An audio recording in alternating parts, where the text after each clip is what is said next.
Olá pessoal, que bom estar aqui de volta com vocês para darmos continuidade ao nosso curso Introdução aos Estudos da Tradução.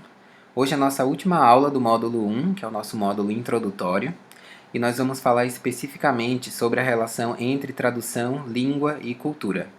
Eu espero que vocês tenham aproveitado os nossos encontros até agora e que eles tenham servido para que vocês possam observar a tradução como algo que vai além da operação tradutória em si, além da prática de tradução, para perceberem esse campo como um nicho de pesquisa que mobiliza também conhecimentos teóricos, como os conceitos de base que a gente tem discutido aqui. E hoje, especificamente, nós vamos trazer esse enfoque aí nos conceitos de língua, cultura e nessa relação que esses conceitos estabelecem com a prática da tradução.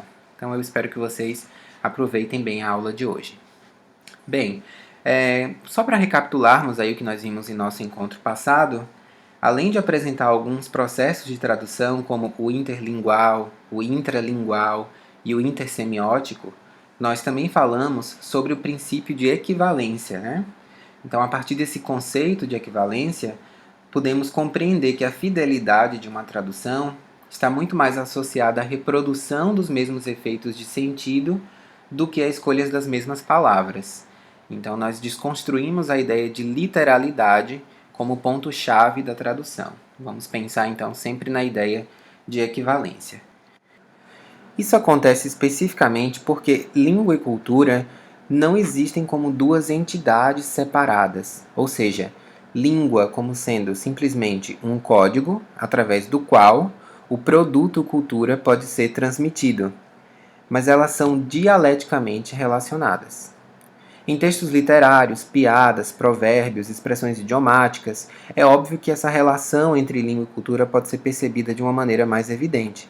Mas o fato é que, sendo a língua o principal recurso pelo qual conduzimos as nossas vidas sociais, toda prática de linguagem é também uma prática cultural. Em relação a isso, há uma autora chamada Claire Kremich, que diz que língua e cultura estão relacionados através de múltiplas e complexas possibilidades. E a autora defende a sua tese dizendo que a prática da linguagem expressa, materializa e também simboliza realidades culturais. Vamos pensar sobre cada uma dessas possibilidades. Bem, as palavras que usamos numa situação comunicativa se referem a uma experiência comum. Expressam fatos, ideias ou eventos que só são comunicáveis porque se referem a uma experiência compartilhada com um grupo de pessoas. Então, quando estamos conversando com os nossos amigos, por exemplo, a nossa prática de linguagem faz referência às experiências que nós compartilhamos. E as palavras também refletem as nossas atitudes, as nossas crenças, os nossos pontos de vista. Então é nesse sentido que a linguagem expressa realidades culturais. Agora, vamos pensar que, como membros de uma comunidade discursiva, nós não somente expressamos, mas também criamos as nossas experiências através da linguagem. E nós atribuímos sentido a essas experiências através dos meios que escolhemos para nos comunicarmos uns com os outros.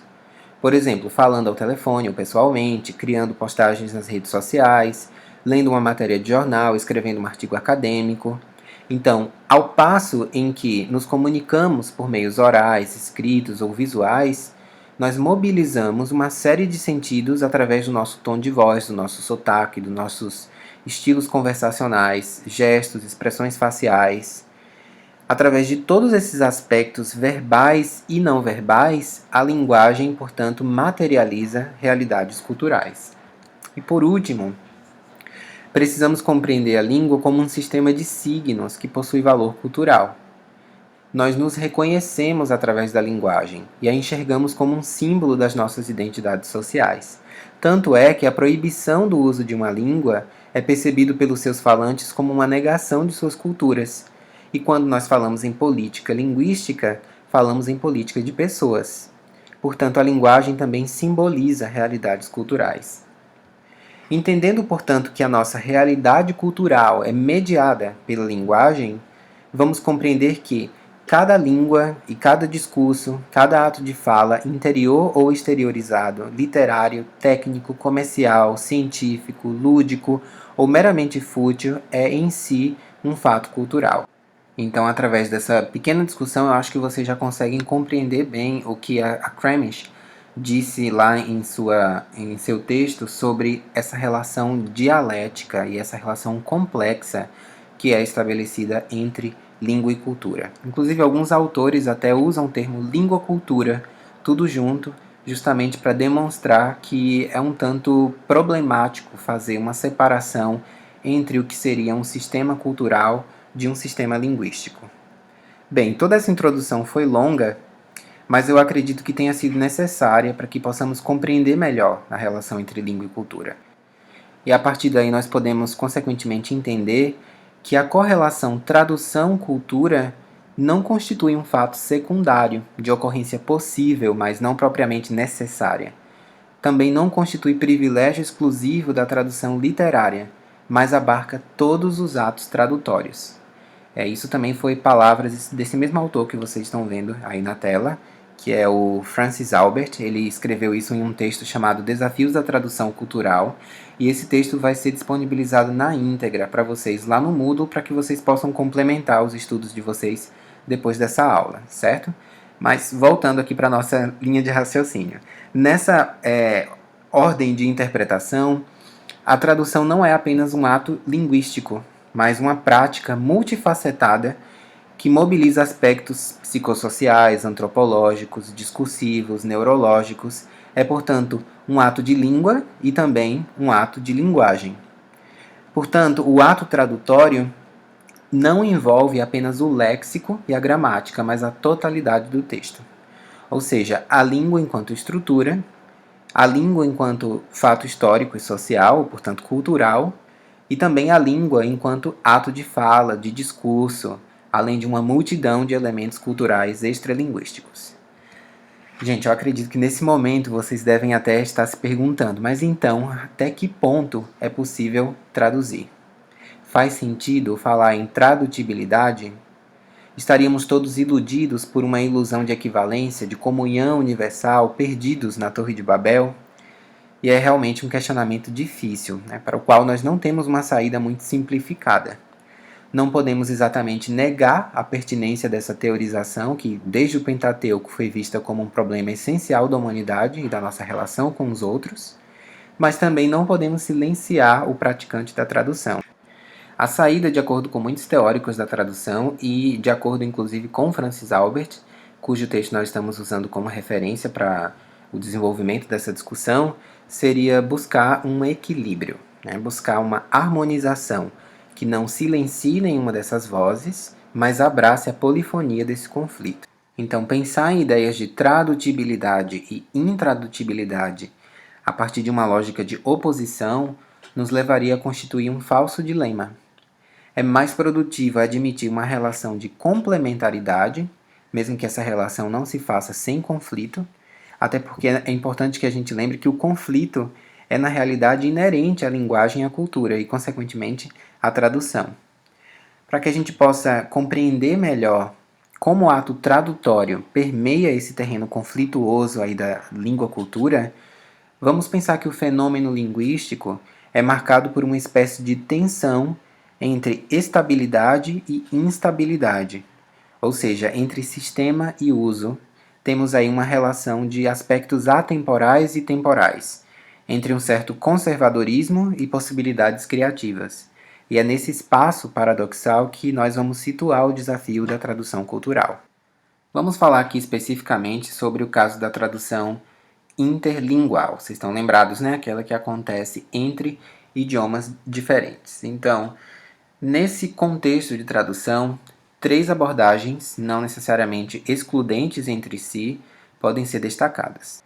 E aqui eu vou falar um pouquinho sobre cada uma delas, e a ideia é que a gente comece a perceber como que é estabelecida essa relação entre língua e cultura em cada uma dessas abordagens. Bem, a primeira delas diz respeito a uma transmutação linguístico-cultural do texto original para o texto traduzido. E aí a gente poderia chamá-la de tradução matricial. Uma segunda abordagem faz uma espécie de reordenação no interior da língua-cultura de chegada, ou seja, uma tradução assimilativa. E uma terceira abordagem, que é aquela que busca a equivalência entre texto original e texto traduzido por uma mediação explícita do tradutor, também conhecida como tradução criativa. Bem, eu vou falar brevemente sobre essas três abordagens, porque elas se referem a processos tradutórios que lidam diretamente com essa relação entre língua e cultura, mas mais à frente no módulo 2, nós vamos nos aprofundar um pouco mais sobre esses conceitos de tradução matricial, assimilativa, criativa, essa ideia de abordagens de tradução. Então vocês não precisam se preocupar com a compreensão total desses termos nesse momento. Mas vamos lá, vamos falar então sobre a tradução matricial. Essa seria a abordagem mais próxima da transcodificação dos sistemas automatizados de tradução.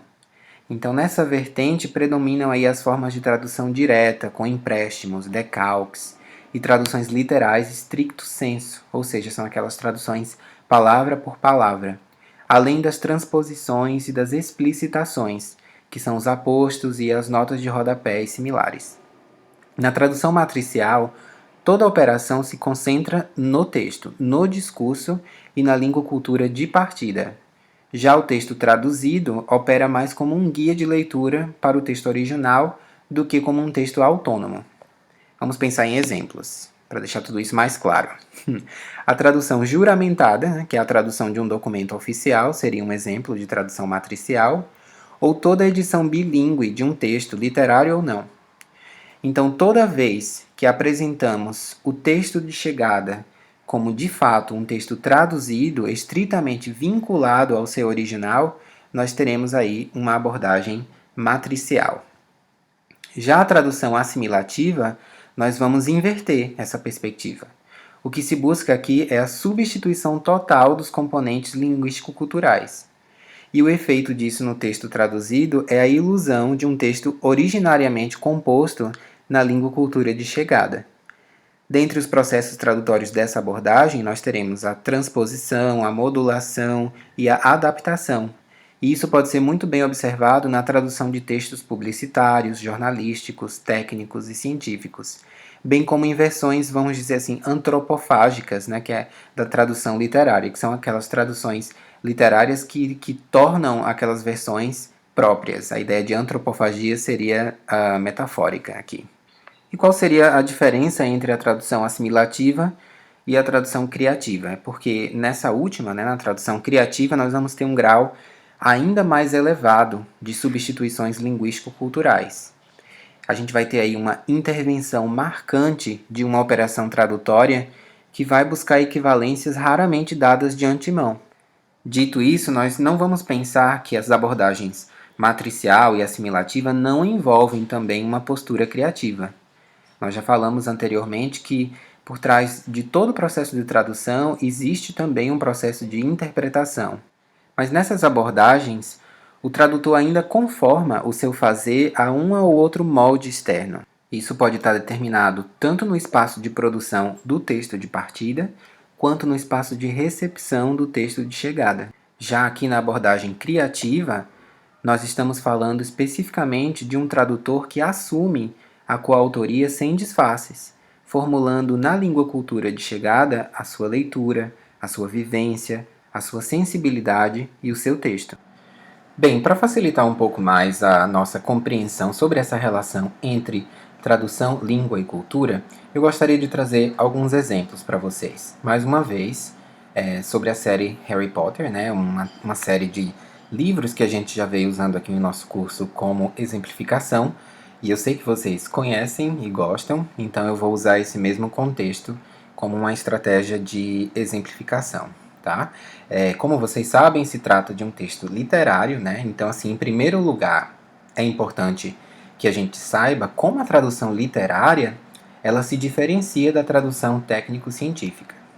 E aí é por isso que a gente precisa saber a diferença entre textos literários e textos técnico-científicos. Né? Essas tipologias de textos são ferramentas importantes para nós tradutores, ao passo em que a gente pode, a partir dessa compreensão, identificar o nível de equivalência que é necessário para a tradução.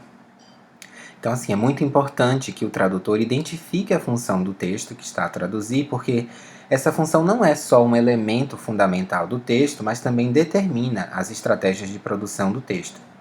Então, assim, a função comunicativa é fundamental na produção de um texto. Em termos de tradução, isso significa que o tradutor tem que usar as características estruturais do texto para perceber o seu objetivo comunicativo e só depois, então, decidir se consegue realizá-lo como pretende o autor, ou se a tradução tem de ser adaptada para a língua-alvo. Já no campo da tradução literária, podemos dizer que a tradução das marcas criativas no texto, isto é, da ação do autor sobre a língua, e a introdução de marcas idiosincráticas, elas constituem um desafio para a experiência de tradução, justamente por essa relação imbricada entre língua e cultura, que é mais evidenciada no texto literário. Isso implica, portanto, por parte do tradutor, uma postura reflexiva e uma postura criativa. Então, obviamente que as abordagens criativas, as abordagens assimilativas, elas serão recorrentes na tradução dos textos literários. Então, um texto criativo pressupõe que a ação do autor sobre o texto se torna visível aos olhos do leitor. Então, o autor traduziu na língua em que escreve o seu próprio pensamento e a sua forma de descrever o mundo e as suas categorias, criando uma espécie de outra língua. No texto do Harry Potter, por exemplo, a gente percebe que existe uma série de vocabulários, uma série de expressões que são criadas pela autora a fim de constituir uma espécie de contexto ficcional que é próprio do livro. Então, um texto literário ele deve ser considerado como resultado justamente desse processo criativo, cujo significado artístico é baseado no fato de que não se reproduzem modelos de textos já existentes. E aí a gente vai compreender que os textos literários eles se diferenciam de outros textos, como os técnicos científicos, por exemplo, ao passo em que o texto literário privilegia a função emotiva, ou seja, aquela que se assenta, aquela função que se assenta nas atitudes do emissor, e a função poética, aquela que se assenta nos recursos estilísticos como funções principais do tipo de texto literário. Portanto, a tradução literária é diferente da tradução técnico-científica, no sentido em que o objetivo do tradutor não é só o de reproduzir a mensagem do texto de partida, mas é também tentar reproduzir para o leitor do texto-alvo uma impressão parecida, com os mesmos efeitos e também as mesmas emoções daquelas sentidas pelo leitor do texto-alvo. Mesmo sabendo que não existe exatidão em tradução, e aí a gente volta àquela discussão da intradutibilidade versus tradutibilidade, a gente sabe que o trabalho do tradutor é o de aproximar os dois leitores nos sentidos e também das emoções dos textos. Pois bem, vamos analisar então aqui alguns exemplos do livro Harry Potter e perceber se esses exemplos se tratam aí de abordagens de tradução matricial, de tradução assimilativa ou de tradução criativa. Ou pelo menos vamos tentar reconhecer algumas tendências, a partir desses exemplos. E o primeiro caso que eu vou compartilhar com vocês diz respeito ao verdadeiro nome do vilão da história, que é o Lord Voldemort. O seu nome verdadeiro era o Tom Marvolo Riddle, e na verdade esse nome funcionou durante a narrativa como um anagrama para a sentença em inglês I am Lord Voldemort. É um enigma que é revelado no segundo livro, no Harry Potter e a Câmara Secreta. Vejam só a cena em que isso acontece. Haven't I told you? Killing mudbloods doesn't matter to me anymore. For many months now, my new target has been you. How is it that a baby with no extraordinary magical talent was able to defeat the greatest wizard of all time? How did you escape with nothing but a scar while Lord Voldemort's powers were destroyed? Why do you care how I escaped? Voldemort was after your time. Voldemort is my past, present, and future.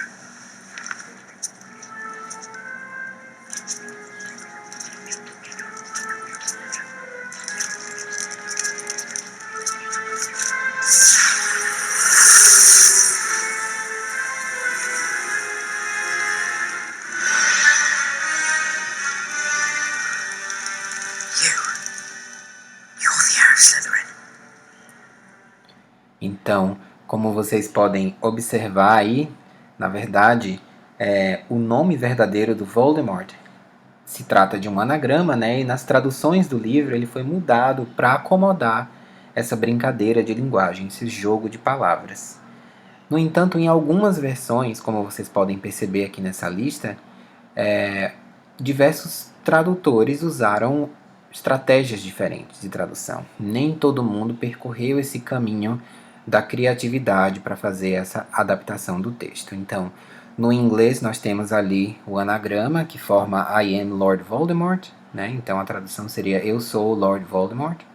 E no alemão também nós seguimos a mesma perspectiva. Vocês veem então que houve uma acomodação do nome verdadeiro para Tom Vorlost Riddle, né? Então nós teríamos ali uma nova combinação de letras para formar a mesma equivalência, Lord Voldemort, teríamos uma diferença de conjugação. No francês também teríamos uma acomodação do nome verdadeiro para Tom Elvis Je du Sort, então teríamos a mesma lógica do anagrama formando eu sou Lord Voldemort, né? Eu sou Voldemort, je suis Voldemort. Lembrando que em francês ainda há um recurso a mais, porque je du sort, que é usado como nome verdadeiro, é pronunciado como jogo de sorte, que é tradução literal para o que significa golpe do destino. Né? No Brasil nós temos aí Tom Servolo Riddle, que formaria também ex-Lord Voldemort, né? Então teríamos a mesma equivalência de apresentação do nome. No português do Portugal não houve essa estratégia, e aí esses são os casos que nós poderíamos ter como menos criativos, né? Numa abordagem mais matricial. Então ali há uma espécie de vinculação ao texto de partida, já que a permanência continua no inglês, o anagrama ele continua no inglês, né? Então nós teríamos aí uma relação mais literal da tradução com o texto de partida. E no espanhol seguiríamos também as abordagens criativas, então com uma adaptação no nome verdadeiro para Tom Sarvolo Riddle, formando então o anagrama Soy Lord Voldemort, né, que seria a mesma equivalência do Sou Lord Voldemort. Só para vocês perceberem então como essas estratégias mudam de lugar para lugar, de país para país, e aí cada contexto de chegada vai ter talvez um eco diferente do texto original, vai ter uma relação diferente com o texto original a partir das traduções que são disponibilizadas ali. É interessante também pensar sobre a criação de vocabulário no decorrer da narrativa do Harry Potter, né? Então as estratégias que a autora usou para a criação de palavras a fim de criar esse universo ficcional, e depois a gente pode pensar sobre quais foram as estratégias de tradução para o português brasileiro. E aqui eu vou chamar a atenção especificamente para o vocábulo Slytherin, que corresponde a Sonserina, né, uma das casas da escola de Hogwarts no universo do Harry Potter. Então, pensando especificamente sobre a construção desse vocábulo no texto de partida, a gente percebe que a palavra Slytherin é constituída de, na verdade, duas palavras no inglês, né? Temos aí Slytherin e Sly, a primeira sendo uma forma no gerúndio referente ao verbo to slither, que também pode funcionar como um adjetivo. E essa palavra ela se refere a um movimento suave e silencioso das serpentes. Já a segunda palavra, Sly, é um adjetivo referente a um caráter astuto e enganador. Então faz todo sentido, porque o animal emblema da casa Sonserina é justamente a serpente, e uma das características pela qual essa casa preza é a astúcia. Pensando aí sobre a estrutura morfológica desse vocábulo, a gente pode observar uma reciprocidade dos elementos S e L entre as palavras Slytherin e a palavra Sly e Slytherin, né? Então há sempre essa repetição do S e do L. Já com referência ao vocábulo no texto de chegada, que é uma tradução da Wheeler, nós temos aí então o vocábulo Sonserina, né? E a tradutora da série no Brasil, ela afirma que combina dois elementos do português, então as palavras sonso e ina. O primeiro, que funciona como um substantivo comum ou como um adjetivo, bem como se refere a quem se finge de bobo, mas é esperto, enganador, dissimulado. E o segundo, que é um sufixo que indica natureza. Então, esse vocábulo, apesar dele parecer que é formado apenas pela combinação desses dois elementos, na verdade ele contém também um segmento Aryan, que é presente na estrutura da língua de partida, né, do texto de partida, ou seja, a língua inglesa. Então temos aí o Aryan que vem da estrutura de Slytherin, do inglês. E nota-se também que Slytherin e Ina compartilham determinados elementos, como por exemplo as letras I e a letra N. Desse modo, a gente pode perceber que o vocábulo em questão ele resulta da combinação de três elementos: sonso, Slytherin e Ina. E nessa combinação há dois pontos de fusão ou quebra. Um entre sonso e Slytherin, no qual há a supressão da vogal O e do adjetivo sly, e outro entre Slytherin e Ina, no qual há sobreposição do segmento in. Então, como vocês podem perceber aqui, não é um simples caso de amálgama, não é? De junção de dois elementos para a formação de uma palavra, mas nós temos aqui uma estratégia criativa da tradutora na língua portuguesa, no português brasileiro. Ela age especificamente como um coautora, então recriando esse vocábulo para o contexto de chegada e recriando, portanto, um universo ficcional que se adequa especificamente ao contexto do português brasileiro. Então, esse aqui seria um exemplo de tradução criativa, né? Então, eu espero que vocês tenham gostado desses exemplos, que vocês tenham podido refletir sobre as dificuldades e também as potencialidades da tradução cultural. E agora eu peço que vocês, mais uma vez, se encaminhem lá para o nosso ambiente de sala de aula, o Google Sala de Aula, no qual vocês vão poder participar de algumas atividades de consolidação. Muito obrigado por terem acompanhado até aqui, e esse é o final do nosso módulo 1, do nosso módulo introdutório. Espero que a gente continue junto até o final do curso. Um abraço e até a próxima!